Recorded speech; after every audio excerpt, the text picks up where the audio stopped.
Good afternoon. आज है 4 दिसंबर और मैं रिकॉर्ड कर रहा हूँ संडे को वीकेंड एनालिसिस आपके लिए। एवरी वीकेंड ये करने की कोशिश कर रहा हूँ ताकि आपको एक ब्रॉडर मार्केट का अंडरस्टैंडिंग दूं। लास्ट वीक के अंदर में मार्केट में क्या हुआ था, इस वीक में, नेक्स्ट वीक में मार्केट में क्या हो सकता है, and also talking about few potential opportunities in sectors and stocks. So चलिए फटाफट चलते हैं, अपने एनालिसिस की तरफ जाते हैं।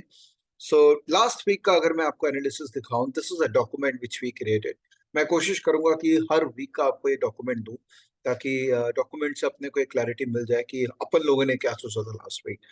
सो लास्ट वीक का हमारा ओवरऑल मार्केट का व्यू जो हम 4 एस्पेक्ट को देख के बनाते हैं, global markets, price action of market, market breadth और डेरिवेटिव एनालिटिक्स, इन सब को देख के जो हम व्यू बनाते हैं, तो 20 में से 18 था। इसका मतलब हम मार्केट में पॉजिटिव थे।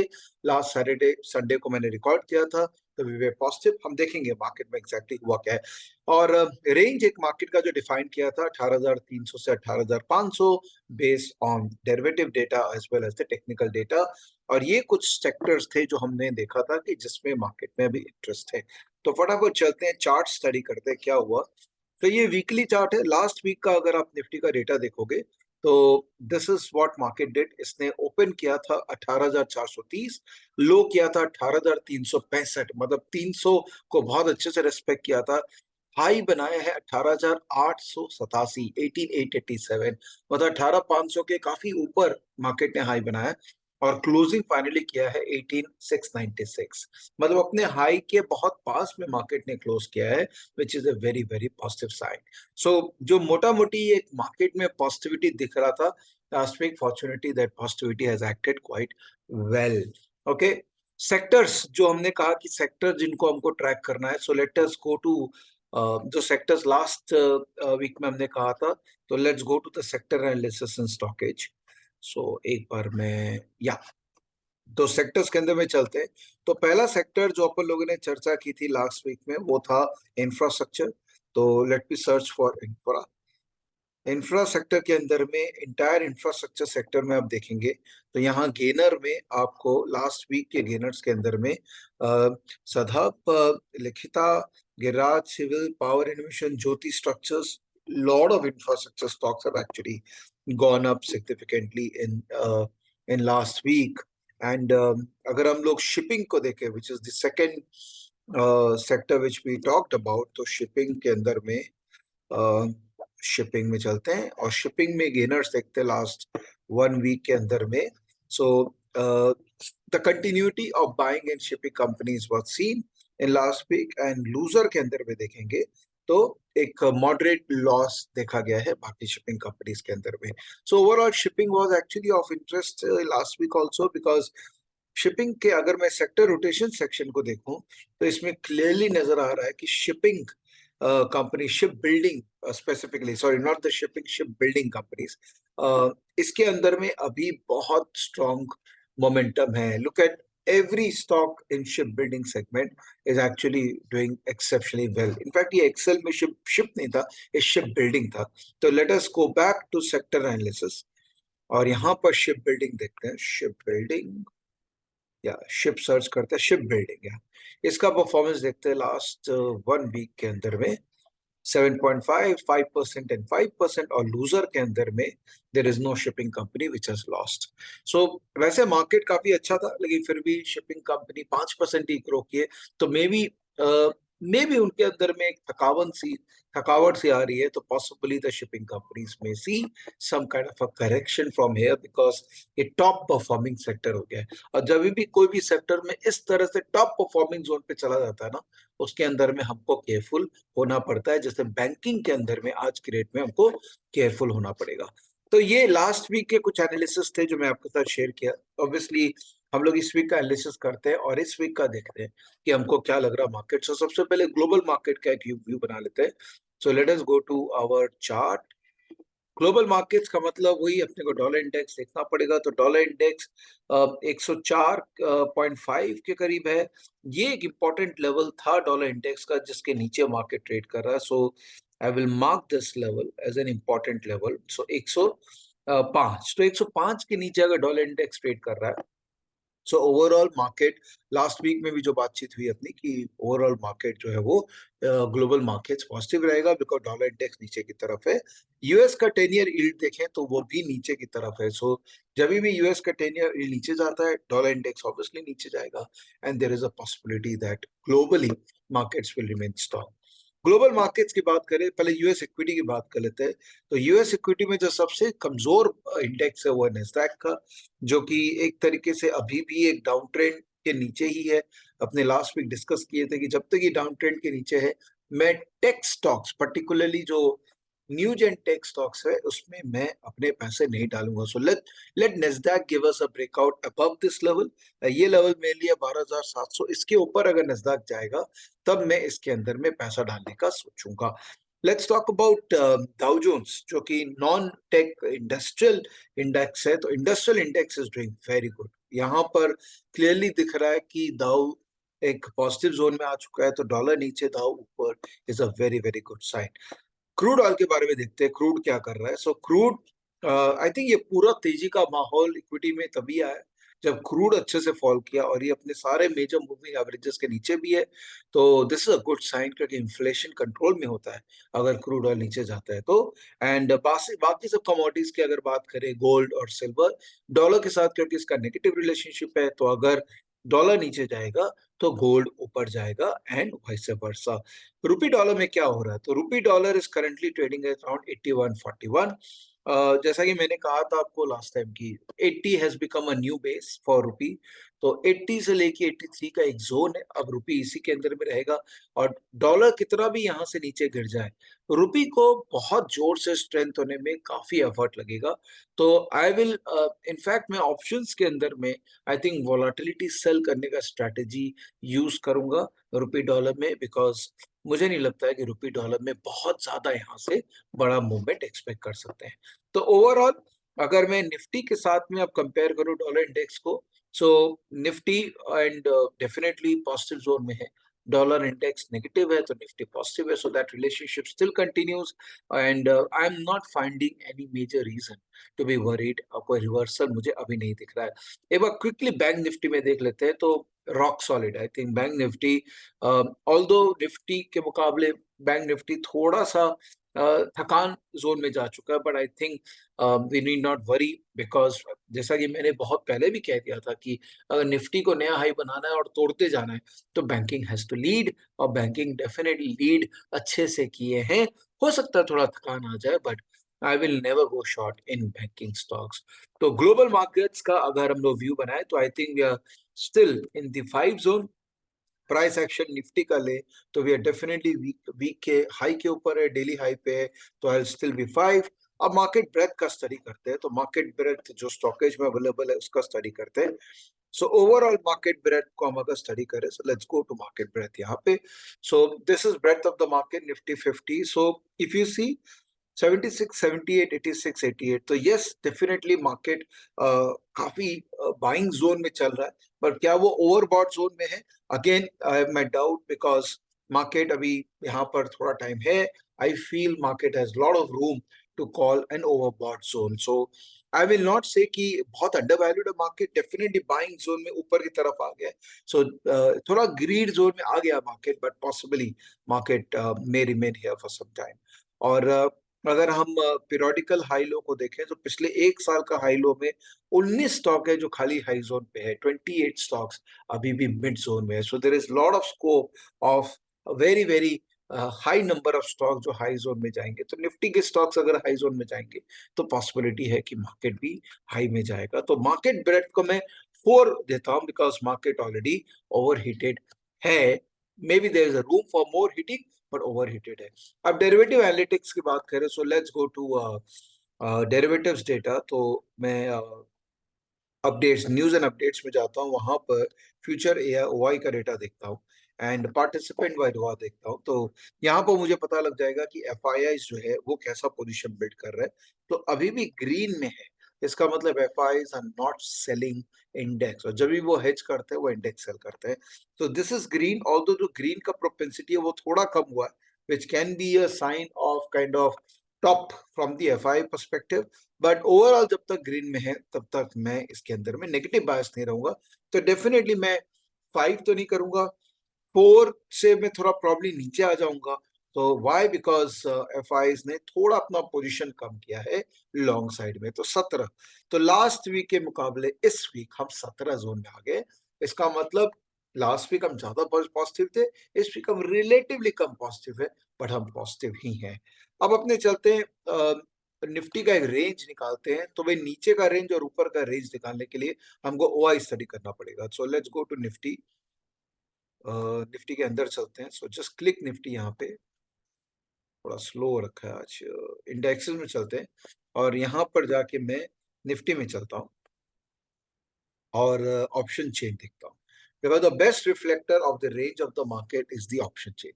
तो ऑप्शन चेन में क्यूमुलेटिव ऑप्शन चेन में देखता हूँ सारे एक्सपायरीज को मिला के, बिकॉज मुझे लगता है ये आपको बेटर इंडिकेशन देगा मार्केट का rather than a specific expiry. तो ऑप्शन चेन में अगर मैं देखूं तो ऊपर का जो मार्केट का रेंज है वो क्लियरली अभी 19,000 नजर आ रहा है, राइट। और नीचे का जो रेंज है वो 18,500 है। सो दिस इज ब्रॉडली, आप देखो call writing is far more aggressive than the put writing. इसका मतलब मार्केट में ओवरऑल तेजी ही है। और चेंज इन ओपन इंटरेस्ट जो फ्राइडे के हिसाब से मैं देखूं तो 18,700 का कॉल में अच्छी राइटिंग हुई है, 18,800 का कॉल में अच्छी राइटिंग है। मतलब ये जो लेवल्स है, these are very very important levels. इसको तोड़ना मार्केट के लिए डिफिकल्ट होगा। और अभी मार्केट का जो निफ्टी का लेवल है it is around 18,700। So lot of new OI has build up around 18,700 levels. This is probably the level जहां पे मार्केट एक बार रुक सकता है। और 18,800 का लेवल पे भी मार्केट में खड़े, तो यहाँ मुझे क्लियरली एक रेजिस्टेंस नजर आ रहा है। सो ब्रॉडरली अगर ओआई चेंज को हम ना देखें, ओआई को देखें, तो 18,800 और 19,000 का ऊपर का लेवल और नीचे का लेवल है 18,500। So let's pen down this range. तो ऊपर का लेवल हो गया 18,000, नीचे का लेवल हो गया 18,500 और ऊपर का लेवल हो गया 18,800 से 19,000। सो ओवरऑल ओआई का लेवल देख के अपने को क्या समझ में आ रहा है कि मार्केट जो है ऊपर के लेवल पे एक रेजिस्टेंस फेस कर रहा है। And hopeful looks like market will not go up in a hurry as far as derivative data is concerned, which is also reflected by the number 3.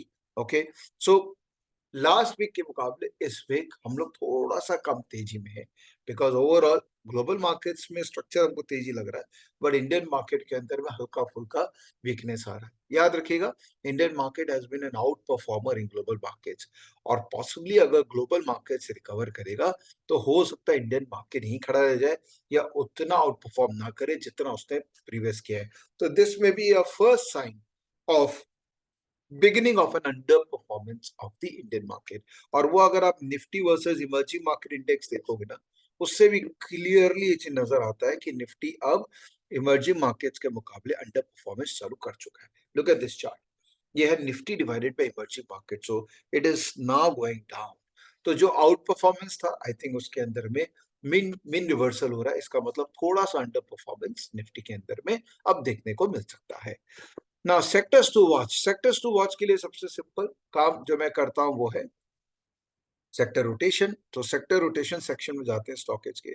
Sector rotation के अंदर में देखो तो टॉप सेक्टर्स हैं जहां पर सबसे ज्यादा स्ट्रेंथ दिख रहा है आज के डेट में, वो है शिप बिल्डिंग। शिप बिल्डिंग तो आई थिंक ओवरबॉट हो चुका है। तो anyone who has position now I think it's time to liquidate your position.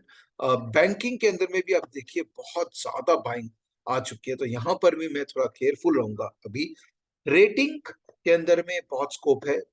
In fact rating stocks को अगर हम अंदर जाके देखें, सो if you look at the gainer, 3 companies है रेटिंग में और लास्ट 1 वीक के अंदर में केयर और इकरा, इनमें अच्छी रेटिंग, इसमें अच्छी बाइंग हुई है। और लूजर के अंदर में है क्रिसल। तो अगर मुझे बाइंग करना भी है तो इन दोनों में से कोई भी एक स्टॉक को मैं बाइंग करूंगा, बिकॉज ये स्ट्रांग है और इनके अंदर में एक्टिविटी भी है। Alcohol is very interesting, although overbought zone पे है, बट ये एक अच्छा है। और कैपिटल गुड्स और iron and steel metals, these are anyways looking rock solid. From a delivery perspective अगर अपने फ्राइडे का डिलीवरी को देखें तो रेटिंग के अंदर में डिलीवरी काफी हुई है। टेक्सटाइल सेक्टर में डिलीवरी हुई है, प्राइसेस जो बढ़े हैं तो ये एक इंटरेस्टिंग सेक्टर हो सकता है। तो let's write down these sectors. So sectors to watch के अंदर में सबसे पहले लिखूंगा रेटिंग, अल्कोहल, कैपिटल गुड्स। तो ratings, alcohol, capital goods, right, and textile, यहाँ पर इंटरेस्ट आ रहा है, लोगों का डिलीवरी आई है। एग्रीकल्चर में उतना बड़ा डिलीवरी नहीं है जितना बाकी के मुकाबले है, और अल्कोहल के अंदर में एक्चुअली डिलीवरी बढ़ा, तो this looks very interesting. Real estate के अंदर में उतने डिलीवरी नहीं है, बट आप प्राइस एक्शन के साथ में इसको कंपेयर करो तो प्लास्टिक प्रोडक्ट्स के अंदर में अच्छा डिलीवरी हुआ है। तो प्लास्टिक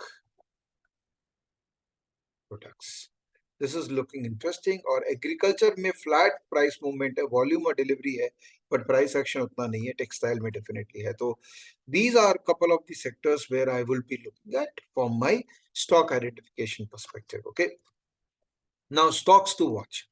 देखिए, स्टॉक्स आइडेंटिफिकेशन तो अलग अलग तरीके से हो सकते हैं। There are combinations which can help you to identify stock, but एक कॉम्बिनेशन है जो मैं बहुत हाईली आपको बोलता हूँ कि इसको आप देखिए, वो है FIFA combination, which is very effective. आप खुद बना सकते हैं कॉम्बिनेशन स्टॉकेज में। फीपा कॉम्बिनेशन में क्या है, वो स्टॉक जो 52 वीक हाई जोन में है, जो बेंचमार्क को एक हफ्ते और 3 महीने में आउट परफॉर्म कर रहे हैं, जिनका रिटर्न ऑन इक्विटी इंप्रूव हो रहा है, रिटर्न कैपिटल एम्प्लॉयड इंप्रूव हो रहा है, क्वार्टरली रिजल्ट जिनका अच्छा है और क्वार्टरली सेल्स ग्रोथ अच्छा है, तो ये जो स्टॉक्स है ना, फीपा स्टॉक्स, ये मेजर स्टॉक्स है। ये स्टॉक्स में मोमेंटम अभी है और हो सकता है कि मोमेंटम कंटिन्यू रहे, तो इन स्टॉक्स को हमको रेगुलरली ट्रैक करना चाहिए किसी भी तरह का मोमेंटम प्ले करने के लिए।